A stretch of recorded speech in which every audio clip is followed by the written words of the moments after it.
Representative Caskey is recognized.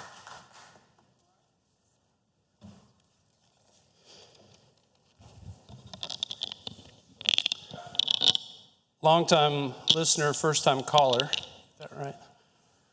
Ladies and gentlemen, I stand before you today for the first time as a relatively new member of this body.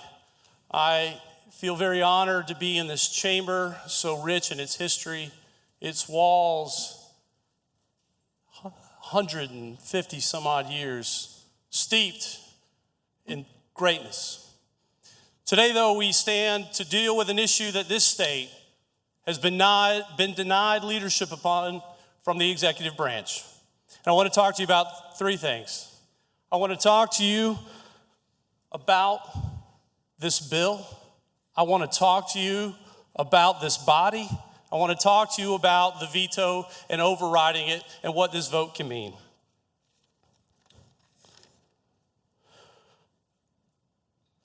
I have sat here and I have watched, I have listened, and I have learned. As my granddaddy used to say, you have two eyes, two ears, and one mouth for a reason. I've tried to remember that. I've tried to understand the way that this great institution works. I've tried to get to know each of you, the members of this body. I have been surprised, I have been impressed, and I have been inspired. I've gotten to know people that I never imagined becoming friends with. I've gotten to hear perspectives, frankly, that I wouldn't have ordinarily have heard.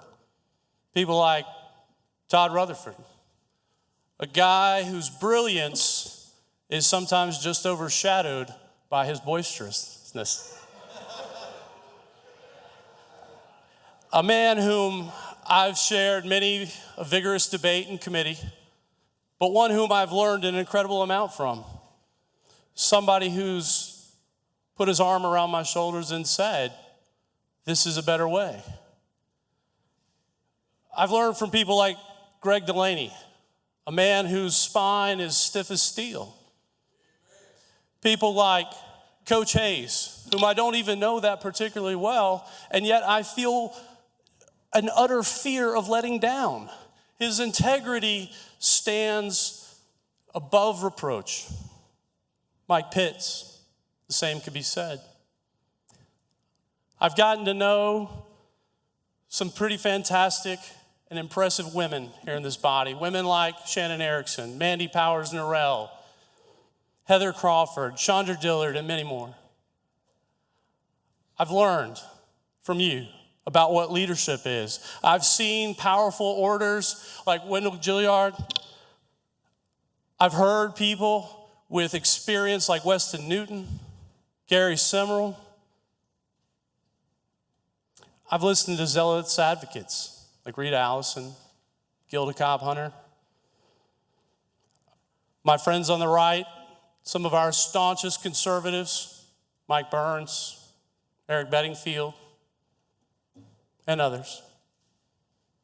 I'm very proud to serve with each of you, and I'm very proud of the work that you've done that I feel so deeply honored to have been a part of, because leadership matters.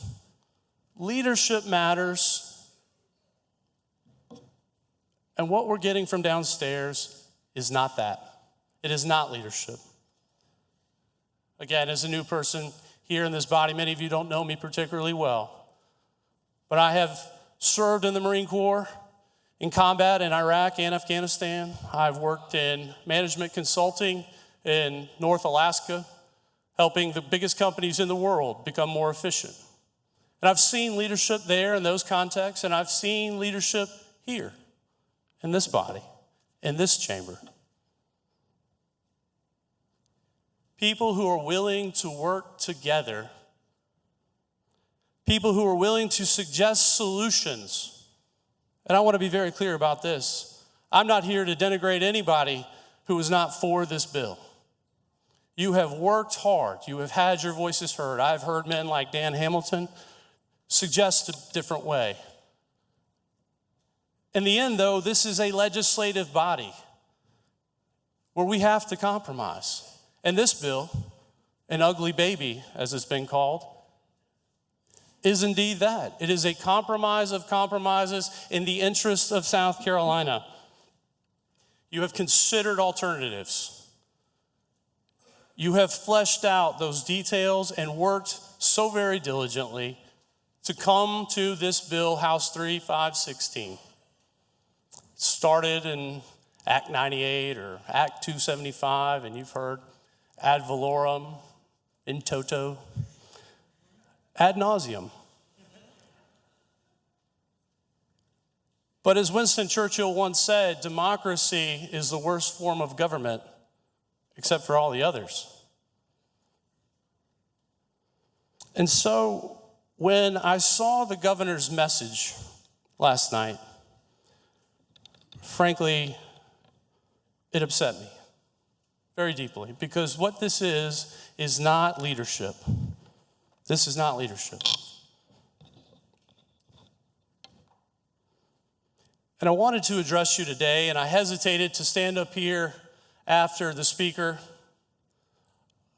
who's been such a great leader in this body. I hesitated to take the floor for the first time after him. But I felt compelled to stand up here and tell you this because it matters. This bill matters. The governor wrote, "This is not legislating in the proper sense of that word. It is an act of capitulation." Ladies and gentlemen, its intellectual dishonesty is only outweighed by its intellectual bankruptcy.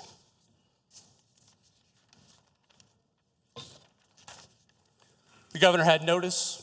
Not a single person who's ever driven on the roads in South Carolina doesn't know that our roads are failing, our roads are crumbling, our roads are in desperate need of repair because lives are being lost each and every day that they stand unrepaired. The governor certainly had an opportunity to lead on this issue. He knew there was a problem. He could have done it.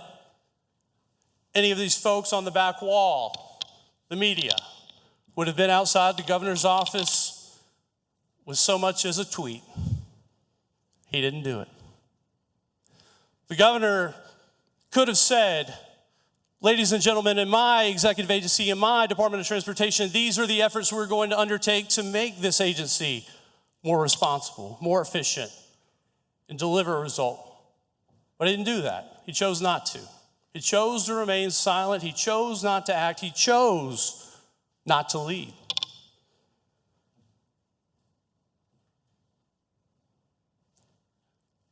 The leadership of this body has impressed me in my short 4 months here. They have been willing to listen and engage with me, a novice, a rookie. They've listened to the ideas that I put forward, some adopted, some not. And I have every confidence that they would have stood with the governor and listened and heard and engaged with him had he just asked. Had he put forth an idea, we could have gone from there. If we had had a policy alternative from the governor, maybe we wouldn't have to raise taxes. I don't like raising taxes. I don't like it. I don't want to be here. I didn't want to have to vote yes for this bill, but I did, because that's what leadership requires. Admitting reality and stepping forward and addressing it.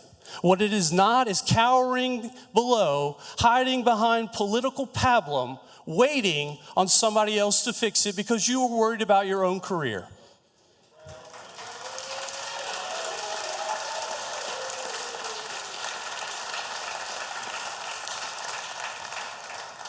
Ladies and gentlemen, this is not a serious message. This is not a serious proposal. This is not a serious alternative to what it is that ails South Carolina today. It is not. It is not. What this is politics. South Carolina doesn't need more politics. South Carolina needs serious answers to serious problems. What we cannot have is a governor who will say, oh wait, there's enough money in the system. I'm sorry, Mr. Trump, can I have $5 billion? I'm just kidding, we have enough money. Oh, wait, ladies and gentlemen, we need $1 billion on the backs of taxpayers in South Carolina in a bond bill to pay for roads, pavement. We're going to bond out road paving over 20 years for something that will depreciate in 10. That's his idea. Oh, wait a minute. We've got enough money. It's not a serious answer.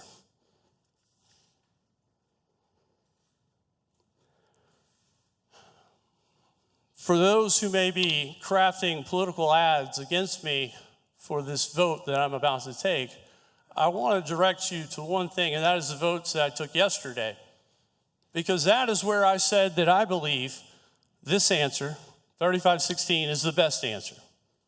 Today, when I vote to override this veto, what I want South Carolina to know is that what I am saying in my vote to override the veto is that this is not good enough. We need more leadership. I don't keep my head in the sand. I know that each of you will cast the votes that you need to cast for your own reasons, and I respect that. I do.